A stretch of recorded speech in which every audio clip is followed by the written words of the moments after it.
तुम्ही लक्ष ठेवू जा. हे बघा, हे म्हणतात अवकाळ. हे बघा बांधतो. नाजूक नाजूक नाजूक नाजूक नाजूक नाजूक आलं का लय चप्पल. आता दुसरं जनावर एवढ्यात निघू शकत नाही. लय भारी चॅनलच्या माध्यमातून सांगतो, घरी राहून तुम्ही टॅक्स फ्री 50,000 रुपये आरामात कमवू शकता. म्हटलं जातं लिटरेचर मध्ये वाघाच्या एवढी ताकद असणारी आणि वाघासारखं धाडस असणारी ही जात आहे. बर. ही मादी आहे त्याची. बर. अतिशय हुशार. बर. आणि रात्रभर जागृत राहणार. थोडं जरी काय आवाज झाला तरी खूप जोरात भुंकतात. बर. नमस्कार, लय भारीमध्ये आपल्या सगळ्यांचं स्वागत. मी आलो आहे सातारा जिल्ह्यातील मान खटाव या भागामध्ये. इथं एक मसवड नावाचं गाव आहे. या गावामध्ये आलेलो आहे आणि यावेळी मी काही या भागात जे काही चांगले प्रयोग करणारी लोक आहेत त्यांना मी भेटायला आलेलो आहे. आणि आपण थोडंसं दिसत असेल की माझ्या मागे मेंढ्या आहेत, बकऱ्या आहेत. आणि ह्या बकऱ्या ज्या पाळण्याचं काम केलेलं आहे, म्हणजे नुसते बकऱ्याच नाहीत, कोंबड्या आहेत, गायी आहेत, शेतीचं काम असं करणारे एक जे गृहस्थ आहेत ते अत्यंत उच्च विद्याविभूषित असे डॉक्टर आहेत. म्हणजे डॉक्टरचं काम काय तर पेशंटवर उपचार करणं, परंतु पेशंटवर उपचार करण्याचं ते काम इमाने इतबारे गेल्या कित्येक वर्षापासून करतायत. आणि ते करत असतानाच ते आता हे अशा जनावरं पाळणं, शेती करणं असे एक चांगले उपक्रम ते राबवत आहेत. आणि असे उपक्रम लोकांपर्यंत गेले पाहिजेत या उद्देशाने मी या ठिकाणी आलेलो आहे. माझ्यासोबत आहेत डॉक्टर प्रमोद गावडे. तर गावडे साहेब, लय भारीमध्ये तुमचं स्वागत. नमस्कार. तर साहेब, पहिलं मला हे सांगा की म्हणजे प्रेक्षकांना हे कळलं पाहिजे की तुमचं जे शिक्षण आहे मेडिकल मधलं, ते शिक्षण आणि तुम्ही किती मोठ्या कॉलेजांमध्ये ते शिक्षण केलेलं आहे ते मला सांगा, म्हणजे मग लोकांना तुमची उंची लक्षात येईल. मी डॉक्टर प्रमोद रामचंद्र गावडे. माझं वैद्यकीय शिक्षण मी MBBS कृष्णा वैद्यकीय महाविद्यालय, आत्ताचं कृष्णा विश्वविद्यापीठ कराड या ठिकाणून माझं MBBS केलेलं आहे. त्यानंतर माझं पदव्युत्तर शिक्षण मी टोपीवाला नॅशनल मेडिकल कॉलेज आणि नायर हॉस्पिटल मुंबई सेंट्रल या ठिकाणून माझं पोस्ट ग्रॅज्युएशन केलेलं आहे. त्यानंतर मी मुंबईमध्ये बऱ्याच कॉर्पोरेट हॉस्पिटलमध्ये सुद्धा काम केलं. मी बॉम्बे हॉस्पिटल असेल, कस्तुरबा हॉस्पिटल असेल, कोकिवलाबाई धीरोबाई अंबानी हॉस्पिटल असेल, या वेगवेगळ्या हॉस्पिटलमध्ये सुद्धा मी काम केलेलं आहे. बर. तर मग आता हे आणि तुमचं आता तुमचं हॉस्पिटल आहे या मसवडमध्ये, ते किती मोठं हॉस्पिटल आहे? मी मूळचा सातारा जिल्ह्यातील कराड तालुक्यामध्ये मलकापूर हे माझं मूळ गाव आहे. परंतु मान तालुका हा सातारा जिल्ह्यातीलच दुष्काळी भाग आहे. आपल्या भागामध्ये जो काय सगळ्यात मागास भाग आहे त्या भागामध्ये वैद्यकीय सुविधा द्याव्या, लोकांची सेवा करावी ह्या उद्देशाने मी गेल्या 10-12 वर्षापूर्वी ह्या भागामध्ये आलो. परंतु इथं काम करत असताना इथून तसं पाहायला गेलं तर अकलूज एक 60-70 किलोमीटर आहे. कराड म्हटलं तर एक 100 किलोमीटर आहे. सातारा जे जिल्ह्याचं ठिकाण आहे ते सुद्धा 100 किलोमीटर आहे. सांगली जे मोठं मेडिकल हब आहे ते सुद्धा 100 किलोमीटर आहे. इथं लोकांना बेसिक वैद्यकीय सुविधेसाठी खूप अडचणी असायच्या. म्हणजे सर्पदंशाचं प्रमाण असेल, हृदयविकाराचा त्रास झाला लोकांना, किंवा एखाद्याने विषबाधा झाली, तर अशा उपचारासाठी लोकांना खूप लांबपर्यंत लागायचं. 2-3 तासाचा प्रवास करायला लागायचा आणि ह्याच्यामध्ये बऱ्याच वेळा पेशंट दगावायचे. त्यामुळे मी ह्या भागामध्ये थोडंसं काम करायचं असं ठरवलं. पूर्वी मी इकडे वैद्यकीय अधिकारी म्हणून पण काम केलं पुरकोडी प्राथमिक आरोग्य केंद्रामध्ये. त्यामुळे इकडची भौगोलिक परिस्थिती मला थोडीशी माहिती होती आणि मी गेल्या 10 वर्षापासून काम करतोय. मुळामध्ये म्हणजे इथं तुमचं हॉस्पिटल आहे. तर आपण मग आता काय करू की हे जे मेंढ्या पाळणं, कोंबड्या पाळणं, हे जे आहे आपण ह्या गोष्टीकडे येऊया. म्हणजे प्रेक्षकांच्या लक्षात आलं असेल की डॉक्टर गावडे साहेब हे अत्यंत उच्च विद्याविभूषित आहेत. वैद्यकीय क्षेत्रात त्यांचं काम चांगलं चालू आहे. आणि मग आता माझा प्रश्न असा आहे तुम्हाला की हे खटाटोप तुम्ही कशासाठी सुरू केलेत? आणि पहिले हे आपण मेंढ्यांकडे जाऊया. हे मग ते पुढे आपण विचारू. तर हे जे मेंढ्या आहेत हे कुठल्या जातीचे आहेत? जरा थोडेसे वेगळे आहेत, तर हे सांगा. ह्या मेंढ्यांच्या विषयी सांगायचं म्हटलं तर ह्या माडग्याळ जातीच्या मेंढ्या आहेत. माडग्याळ. हा. बर. दुष्काळी भागामध्ये महाराष्ट्रातल्या, विशेष करून पश्चिम महाराष्ट्रातल्या सातारा, सांगली आणि सोलापूर जिल्ह्याच्या सीमावर्ती भागामध्ये येणारा हा मानदेश. बर. आपण गदी माडगुळकरांचा मानदेश म्हणतो, किंवा हा असणारा मेंढपाळांचा मानदेश. ह्या मानदेशामध्ये जत तालुक्यातल्या कुलावाडी गावामध्ये हे माडग्याळ नावाचं ब्रीड तिथल्या असणाऱ्या शेतकऱ्यांनी आणि महाराष्ट्र शासनाने मिळून डेव्हलप केलं. अच्छा. बरं. हे डेव्हलप केलेलं ब्रीड आहे. आणि ह्या भागामध्ये खूप चांगल्या प्रकारे हे जी पैदास केली जाते. आपली असणारी दख्खनी मेंढी आणि हा माडग्याळचा असणारा नर, ह्यांच्या माडग्याळचा नर आहे. हा जो नर आहे समोरून दाखवा जरा. नाक दाखवा. नाक दाखवा. त्यानंतर हा तर दिसू द्या पूर्ण. हा जो नर आहे त्याचं काय वैशिष्ट्य? महाराष्ट्रातली दख्खनी मेंढी आणि ह्या माडग्या जातीचा नर हम्म. ह्या दोन्हीच्या संमिश्रणानं क्रॉसिंग मधून ही माडग्या जात तयार झालेली आहे. बर त्याचं वैशिष्ट्य म्हणजे ह्याची वाढ खूप चांगल्या पद्धतीने होते. बर. हा दिसायला खूप देखणा असतो. बर. त्याचं नाक जे असते ते पोपटासारखी त्याची चोची असते. हं. त्याचं चालणं डौलदार असते. बर. परत हं. देहयष्टी जी आहे हो. ती एखाद्या पैलवानासारखी वाटते. बर. त्यामुळे तो हं. अतिशय देखणा सुरेख दिसणारा असा नर हं. त्याची शेतकऱ्यांच्या मध्ये चांगल्या प्रकारची क्रेज आहे. बर. आणि हे किती संख्येने आहेत हे माडगाळ जातीचे? मुळामध्ये तुषारजी ह्या भागामध्ये काम करत असताना इथल्या ऍक्च्युली मान देशातल्या शेतकऱ्याची ही अर्थवाहिनी आहे. बकरे मेंढे वगैरे. बकऱ्या मेंढ्या म्हणजे ही जी खरी लक्ष्मी आहे. मेंढी ही ह्या मान देशातल्या शेतकऱ्याची लक्ष्मी आहे. मी ह्या मेंढ्या मुळामध्ये विकत घेतलेल्या नाहीत. बर. माझ्याकडे येणारे जे पेशंट आहेत हा. ह्या पेशंट शी माझा ज्यावेळेला संवाद व्हायचा, त्यांचं आपल्याकडे येताना ते पैसे कुठून आणतात, त्यांचं अर्थकारण कसं चालतं हे लक्षात आल्यानंतर मला मानदेशी मेंढपाळाचं इथल्या असणाऱ्या शेतकऱ्याचं खरंच विशेष वाटतं. कारण तू जर एखादा माणूस ह्याची जर पैदास करणार असेल तर ही लोक ह्या मेंढ्या विकत देत नाहीत. बरोबर. आपण आता पुढे जाऊया. चालू हे अजून काय त्याचं सांगायचं ही वैशिष्ट्य? लोक ही वैशिष्ट्य म्हणजे वाढ चांगली होती. आणि पुणे परिसरामध्ये बोलाई नावाने जे मटण बोलाई जातं बोलाई पुणे परिसरामध्ये पुण्यासारख्या ठिकाणी आणि पुणे जिल्ह्यामध्ये खूप मोठ्या प्रमाणावरती ह्याला मागणी आहे. दुसरी गोष्ट ह्याच्यापासून तयार होणारी लोकर, ही लोकर जावळी लोकर म्हणतो, त्याच्यापासून तयार होणारे घोंगडे असतील, जेन असतील, त्याच्यापासून कानटोप्या ह्या अतिशय आरोग्यदायक आहेत. एक ह्याच्या लोकरीचं. आणि तिसरी गोष्ट म्हणजे ह्याचा जो मलमूत्र आहे, जे असणारी लेंडी आहे, ह्याचं जे मूत्र आहे त्याच्यापासून शेतीसाठी विशेष जे गांडूळ खत तयार केलं जातं किंवा ह्याच्यापासून जे तयार होणारं शेणखत आहे, या शेणखताचा डाळिंब शेणखत. अच्छा, म्हणजे हे लेंड्यांपासून हे जे लेंड्या जे आहेत लेंड्या. अच्छा, तर ह्याच्यापासून डाळिंब शेती असेल, आल्याची शेती असेल, अच्छा, द्राक्ष शेती असेल, ह्यांना खूप चांगल्या प्रकारे फायदा होतो. आता सध्या केमिकलचा रासायनिक खतांचा इतका वापर झालेला आहे त्यामुळे बरीच जमीन नापीक व्हायला लागलेली आहे. परंतु मेंढीच्या लेंड्या ज्या आहेत, मेंढीचं म्हणजे मलमूत्र आहे, त्याचं जर डायरेक्ट किंवा जर थोडस त्याच मेंढ्यांचं आहे. तर हे कॅमेरामॅनना मी विनंती करतो, हे जे लेंडीचं पण वैशिष्ट्य, लेंडी प्रत्येक सुट्टी असते, लेंडीवर ते कवच असते असं. कळालं का? त्याच्यामुळे त्याचं सुद्धा एक खूप हे आहे. जमीन पौष्टिक करण्याच्या दृष्टीने किंवा जमिनीचा पोत वाढवण्याच्या दृष्टीने खूप चांगला असा हे होतो. बर. अच्छा, तर आता आपण मग शेळ्यांकडे, तुम्ही पुढे शेळ्यांचं हे केलं, तर आपण पुढे जाऊया. तुम्ही पुढे गेलात तरी चालेल. तर इकडे म्हणजे आता हे तुम्ही 4-5 कप्पे केले मेंढ्यांसाठी. बर. यांचं खायचं वगैरे मेंढ्यांना वगैरे चारा वगैरे? बंदिस्त मेंढी पालनाचा हा प्रयोग आहे.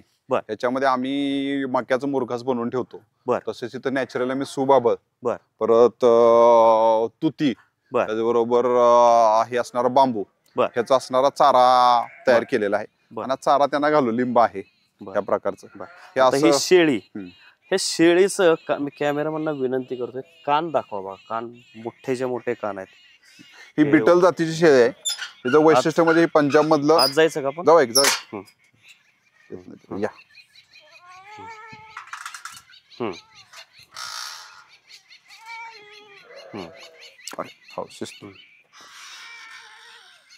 ही बिटल जातीची शेळी आहे. पहिल्यांदाच महाराष्ट्रामध्ये अलीकडच्या काळामध्ये 10 वर्षामध्ये ह्याचं ब्रीड तयार व्हायला लागलेलं आहे. आणि वजन चांगलं भरतं याचं. 2-2 पिल्लं होतात त्याला. दुधाला सुद्धा चांगली अशी शेळी आहे ही. आणि ती आपली देशी शेळी आहे. ही बिटल आणि ही उस्मानाबादी. अच्छा, देशी. हे इकडे ही उस्मानाबादी आपली देशी शेळी आहे.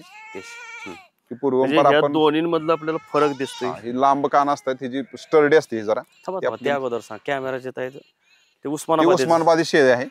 तिचा ते बोकड आणि तिची पाठ आहे. उस्मानाबादी शेळी काटक असते. अच्छा, कमीत कमी चाऱ्यावर. उस्मानाबादी असलं तर ती मानदेशामध्ये फेमस आहे, पूर्ण महाराष्ट्रामध्ये फेमस आहे ती. त्या दुष्काळी भागामध्ये चांगली आहे. ती दुष्काळी शेतकऱ्याची अर्थवाहिनीच आहे. लक्ष्मीच आहे म्हणजे दुष्काळी शेतकऱ्याची ती. अच्छा, खूप चांगल्या प्रकारे तिचं संगोपन या भागामध्ये केलं जातं. आणि सर्वसामान्य अल्पभूधारक शेतकऱ्यासाठी ते खूप चांगलं राहते. ओके. म्हणजे 10 जर शेळ्या असतील तर त्याच्याकडे कायम 2 लाख रुपयाचं फिक्स डिपॉझिट राहतं. कधी 10 शाळा कुठल्याही त्याच्यावर संकट वगैरे आलं तर तो त्यातनं बरोबर. त्याचं पडदेशी विक्री करून अच्छा. आपलं असणार 1-2 लाख रुपयेपर्यंत हे करू शकतो असं आहे. आता हे बिटल मगाशी तुम्ही दाखवली त्याच जातीची, हो हे हो फक्त कलर बिटलच असा आहे. कलर वेगळा आहे. अच्छा लांब कान अच्छा. आणि ठीक आहे, थोडी तिची पिल्ल आहेत का म्हणजे तिची करडं? पिल्लं नाही ती तिची दुसरी आई होती. ही पण एकाच आईची ती पण आणि ही ती- पण. हा हा क्या असं हम्म. अच्छा. आणि आता ह्याचे अर्थवायांनी कशी म्हणजे अर्थ आता हे कसं आहे शास्त्र की- कसं आहे ह्या बिटलचं? पंजाबवरून आलेलं ब्रीड आहे. बर. ह्याच्यामध्ये त्या शेळीपेक्षा अच्छा, ही हे पंजाबचे थोडीशी आहे. हा बर त्या शेळीपेक्षा हिचं वजन फास्ट वाढतं. बर. हिला म्हणजे आपल्या उस्मानाबादीपेक्षा. उस्मानाबादीपेक्षा बर. त्याला 2 पिल्लं एका वेळेला होतात आणि दुधाला सुद्धा चांगली असते. बर. तर ऍक्च्युली कसं आहे की हा. शास्त्रीय दृष्ट्या बघितलं तर गायचं दूध सगळ्यात उत्तम, शेळीचं दूध सगळ्यात उत्तम, त्यानंतर गायचं दूध, देशी अच्छा, गायचं दूध, आणि प्रेक्षकांनी हे त्यानंतर लक्षात म्हशीचं. घ्या की सर्वात उत्तम दूध शेळीचं दूध. शेळीचं. आणि शेळ्या जर फिरत असतील, हा. शेळ्या वेगवेगळ्या प्रकारचा चारा खातात, त्याच्यामध्ये मिनरल्स वगैरे चांगले असतात. हो. फॅटचं प्रमाण कमी असते, त्यामुळे लहान मुलांना वगैरे शेळीचं दूध चांगलं असतं, चांगलं पोषक असतं. असते. बर. असं ते आहे. आता आपण इकडे कोंबड्या. येऊया.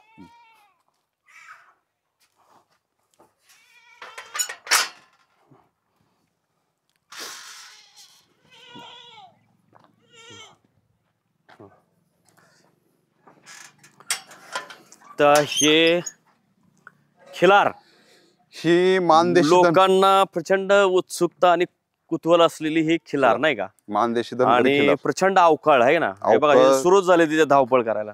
प्रचंड तुम्ही चप्पल जरा कॅमेरामॅनना दाखवा द्या जरा असं.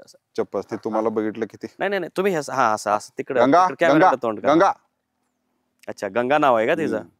ही गंगा म्हटलं की जरा शांत बर. अवकाळ असते जाऊन प्रचंड. अच्छा. बर.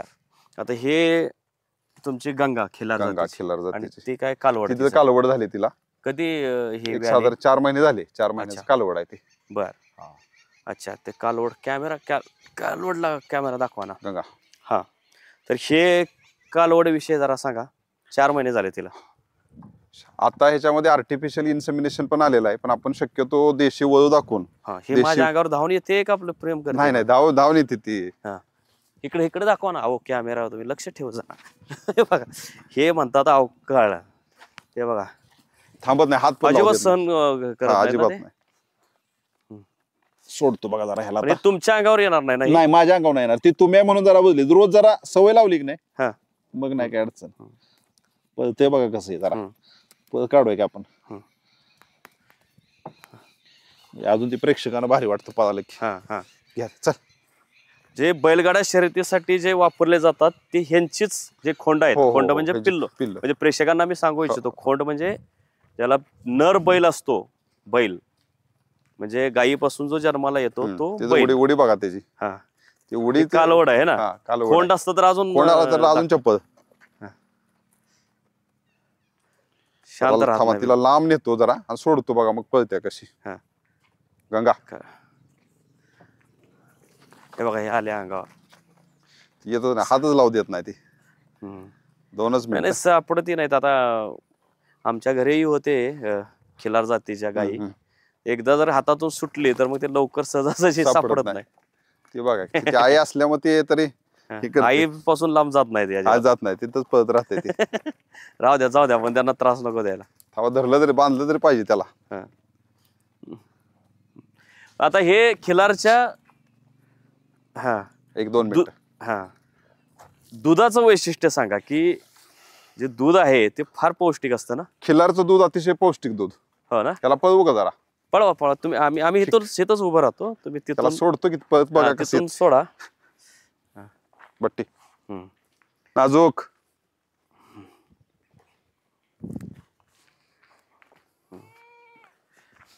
ते गायी बघा अंगावर येईल तुमच्या. चल मोठं करा ना.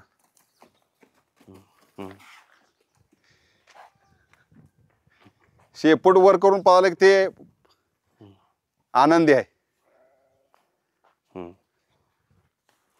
नाजूक. थांबा, धरतो त्याला, बांधतो. नाजूक नाजूक नाजूक नाजूक नाजूक नाजूक. आलं का लय चप्पल. आता दुसरं जनावर एवढ्यात नाही निघू शकत नाही. नाजूक नाजूक नाजूक नाजूक नाजूक. अरे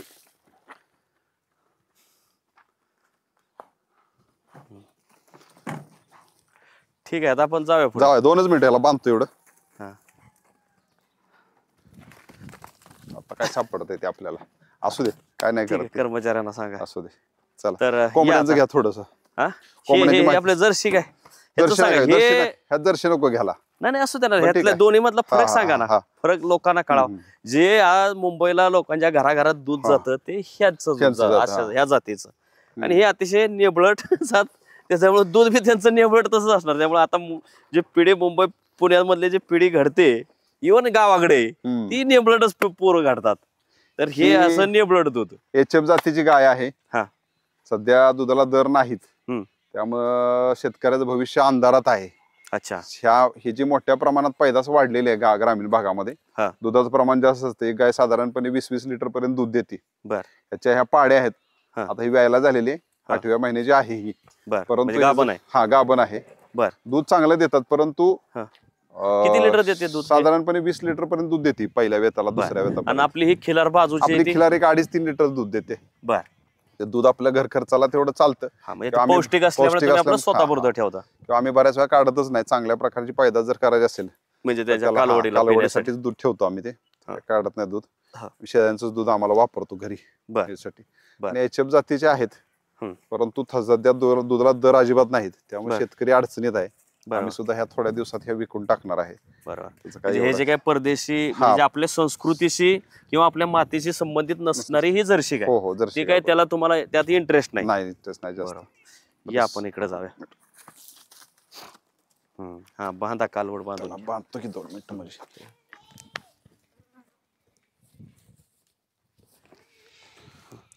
चला, कोंबड्यांचं घ्या. कोंबड्यांची माहिती हो महत्वाची आहे. हो, कोंबड्यांची येऊया आपण आता इकडे.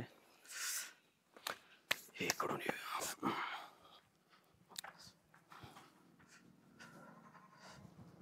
तिथंच उभं राहा. हा, ठीक आहे, इकडे. हा, तर ह्या कोंबड्या ह्या जरा वेगळ्याच आहेत, गावठी नाही. त्या गावठी आणि गिरिराज पद्धतीच्या कोंबड्या आहेत. कुठली? गिरिराज म्हणून महाराष्ट्र शासनाने एक डेव्हलप केलेली जात आहे. अच्छा. बर. गावठी कोंबडी. अच्छा, हे आपली महाराष्ट्रातली डेव्हलप झालेली हो, जात आहे गावठी, का? हा. बर बर. गावठी कोंबडी आणि दुसरी कुठली ते परदेशी कोंबडीचं ते क्रॉस करून तयार झालेले. बर. ही कंटिन्यू अंडी घालत राहते कोंबडी. बर. आणि सगळ्यात महत्वाचं झुंज भारी करतात.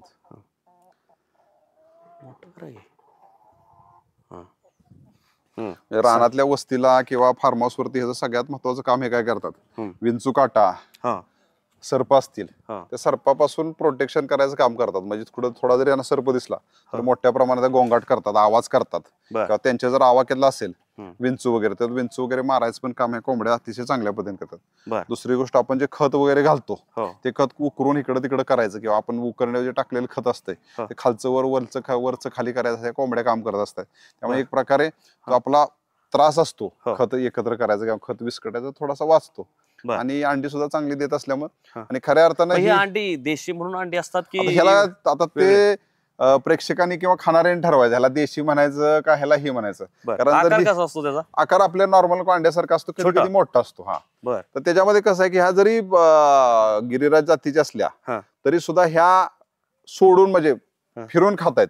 त्यामुळे इथं पडणारं जे काय शेतातलं वेस्ट असेल किंवा आपण टाकलेलं हे जे असते, ह्यांना पूर्णपणे ह्याच्यावरती नाहीत, काय खाद्यावरती नाहीत. त्यामुळे ह्याच्या अंड्यामध्ये ते असणारे नॅचरल सगळे गुण येत आहेत. त्यामुळे मला असं वाटतंय की ह्याला आपण काय देशी अंडच असं म्हणलं पाहिजे, गावरान अंड असं म्हणलं पाहिजे. बर. याला गिरिराज का नाव दिलंय? आता तेवढं डिटेल काय माहित नाही. अच्छा, त्याचं आपल्याला शासनाकडनं माहिती घ्यावी लागेल. या कॅमेरामॅनना मी विनंती करतो, या इकडे. आता किती कोंबड्या आहेत साधारण? 150 कोंबड्या आहेत या. बर. 50 आहेत. बर. आणि त्या इथं तुमच्या ह्या छोट्या फार्म 20-25 अंडी निघतात. अंडी आम्ही घरी खायला वापरतो. पैदासाठी सुद्धा शेतकरी मोठ्या प्रमाणात अंडी घेऊन जातात. बर. आणि विक्री सुद्धा चांगली होते याची. बर. अच्छा. हे तुम्ही हाऊस म्हणून पाळलेले आहेत की तुम्हाला? हाऊस तर आहेच आपल्याला, परंतु जे घरचं आपण खातो त्याची बरोबरी कुठंच होऊ शकत नाही.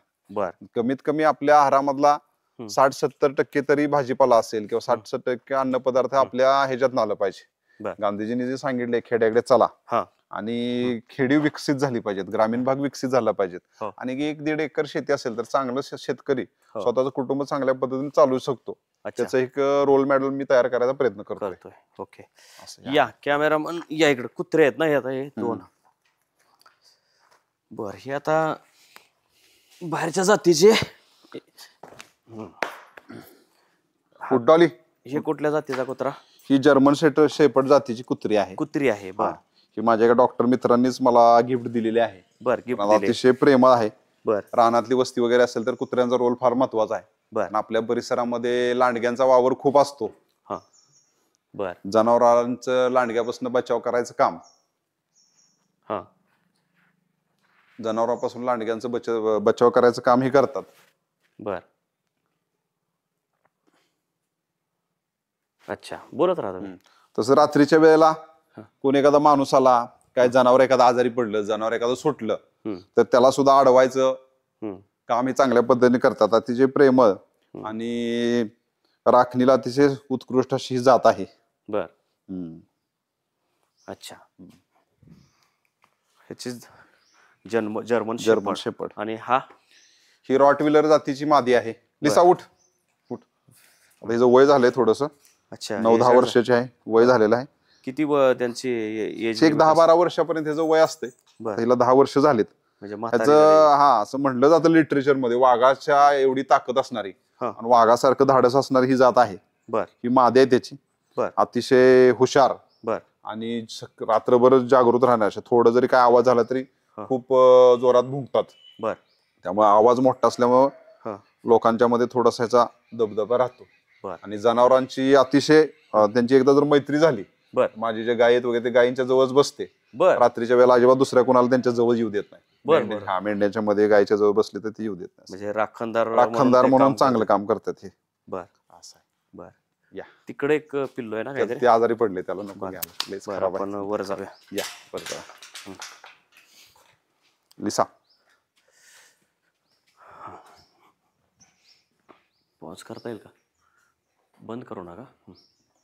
मेंढ्यांच्या वरती तुषारजी, मेंढ्यांच्या विषयी लोकांना लय कुतूहल आहे. हो. आणि अर्थकारणात सुद्धा चांगला आहे. हो ना. मेंढ्यांच्यावर फोकस करायचा. बर. वर आता हे इमारत तुम्ही तुमच्या हॉस्पिटलसाठी बांधलेली आहे. पण सध्या म्हणजे इथं तुम्ही हे जनावर पालन वेगवेगळे वर तर मेंढ्यांसाठी म्हणजे नशीबवान आहेत. पहिल्या माळ्यावर आता मी प्रेक्षकांना सांगू इच्छितो, पहिल्या माळ्यावर चाललोय ते इथं मेंढ्या आहेत आणखी काही ते बघण्यासाठी. म्हणजे तुम्ही म्हणजे माणसांचे जसे आपण काळजी घेतो तसे तुम्ही जनावरांची काळजी घेताय.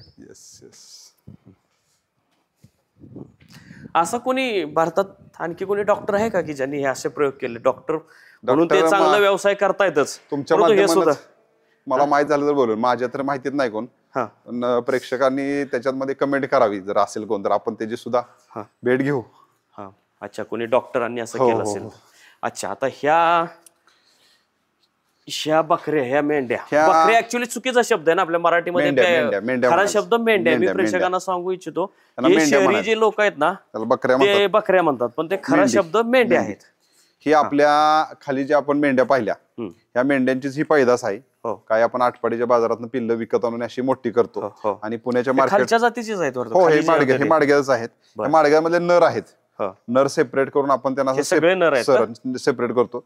आता ह्यांची थोड्या दिवसात विक्री, 5-6 दिवसामध्ये विक्री करणार आहे. असं यांना कंपार्टमेंट मध्ये ठेवायचं, कारण ह्यांच्यामध्ये एकच थोडासा एक दुर्गुण असतो, त्यामुळे टक्कर जोरात खेळतात. अरे बापरे. आणि टक्करीमध्ये मान एकदम वीक असते. मान किंवा मेंदूला जर जोरात मार बसला तर जागेवरती मृत्यू होण्याची शक्यता असते. म्हणून छोट्या कंपार्टमेंट मध्ये त्यांना ठेवायचं आणि मध्ये असा कळक बांधायचा, म्हणजे ते मागं सरून अशी धडक खेळतात. धडक त्यांना खेळता नाही आली पाहिजे. आणि जेवढी शांत राहतील, जेवढी कमी जागेमध्ये. तुमचं तंत्रज्ञान आहे का तुम्हाला कोणी शिकवलं? नाही, हे तंत्रज्ञान आम्ही डेव्हलप केले स्वतःच. हे तुमच्या सगळ्या आयडिया आहेत की बाबा हे भांडतात. लांब सरून ते बघितलं, लांब सरून धडक खेळतात आणि ते खूप स्पीड असतं. त्यांना जर तेवढी जागा नाही मिळाली, मध्ये असं जर हे झालं तर ते मग शांत राहतात, थोडंच खेळतात. त्यांचे थोडस कमी जागेमध्ये वाढ सुद्धा चांगली होती. आणि ह्याला पुण्यामध्ये हॉटेलमध्ये वगैरे चांगलं डिमांड आहे. शेतकऱ्याला एक 3-4 महिन्यामध्ये, 3 ते 6 महिन्यामध्ये चांगल्या प्रकारचं उत्पन्न मिळतं त्याच्यापासून.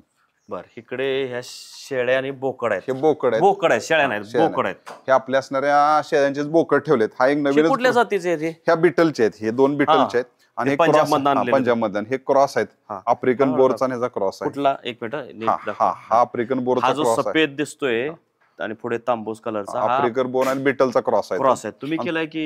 नाही तो दुसरीकडे आणलेला आहे. हे आपले घरचे आहेत 2. थांबा हे आणि हे त्या शेळीचे खालचे हे शेळीचे आहेत. हे खाली जे आपण मगाशी शेळ्या बघितल्या हा त्या शेळीचे आहेत. त्यांचे हे दोन्ही नर आहेत, हे घरचे आहेत. हो घरचे आहेत हे. आणि हे बिटल जातीचे आहेत. हे आपण वर्षभर सांभाळून ईदला ह्याची विक्री करत असतो. बर आणि तो जो तांबूस आहे तो बिटल आहे. बिटल आहे. बिटल आहे. ओके चालेल. आता तिकडे काही शेळ्या आहेत त्याही बघा. हा ही उस्मानाबादी शेळी आहे, तिला पिल्ल झालीत.